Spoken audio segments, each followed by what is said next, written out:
পানিসাগর মহকুমার রেগা engineering technical বিভাগে গিয়ে দেখা গেল এক উদ্বেগজনক চিত্র। অভিযোগ, দপ্তরের বেশ কয়েকজন কর্মচারী নিয়মিতভাবে অফিসে উপস্থিত থাকেন না। নির্ধারিত সময়ে অনেক কর্মীর দেখা না মেলায় ব্যাহত হচ্ছে দপ্তরের স্বাভাবিক কাজকর্ম এবং সাধারণ মানুষের পরিষেবা প্রাপ্তি। স্থানীয়দের আরও অভিযোগ, অফিস কক্ষের মধ্যেই কিছু কর্মচারী নেশাজাতীয় দ্রব্য সেবন করছেন।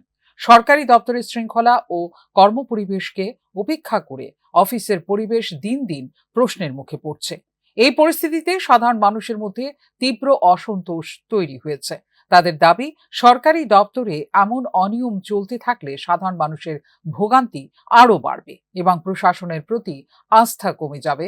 অভিযোগ রয়েছে, বিষয়টি দীর্ঘদিন ধরে চললেও সংশ্লিষ্ট কর্তৃপক্ষের পক্ষ থেকে দৃশ্যমান কোনো কঠোর পদক্ষেপ গ্রহণ করা হয়নি।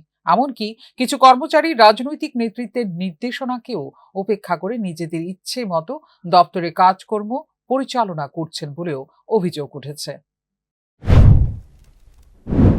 এবং আমি তো যে আমাদের যে ফিল্ড স্টাফ আমরা সকালবেলা কোনো সময় যখন অফিসে আসার টাইমে ফিল্ডে প্রথম মুভ করি, তারপরে আসি। তো হয়তো এই কারণে আমাদের অনেক সময় লেট হয়।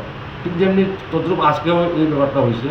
আমি সকালবেলা প্রথম আমাদের আরডি ডিভিশন, ওইটা আমাদের ইঞ্জিনিয়ারিং উইংয়ের মেইন অফিস, তো এখানে আমি প্রথম যাই। এখানে আমাদের কাজের কিছু 3 স্টেজ ফটো আমাদের বিল্ডিং অ্যাডজাস্টমেন্টগুলি থাকে। ওইটার কারণে আমি প্রথম আজকে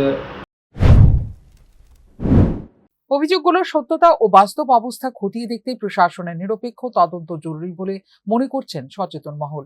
এখন দেখার বিষয়, সংশ্লিষ্ট কর্তৃপক্ষ এই অভিযোগগুলির তদন্ত করে প্রয়োজনীয় ব্যবস্থা গ্রহণ করে কিনা।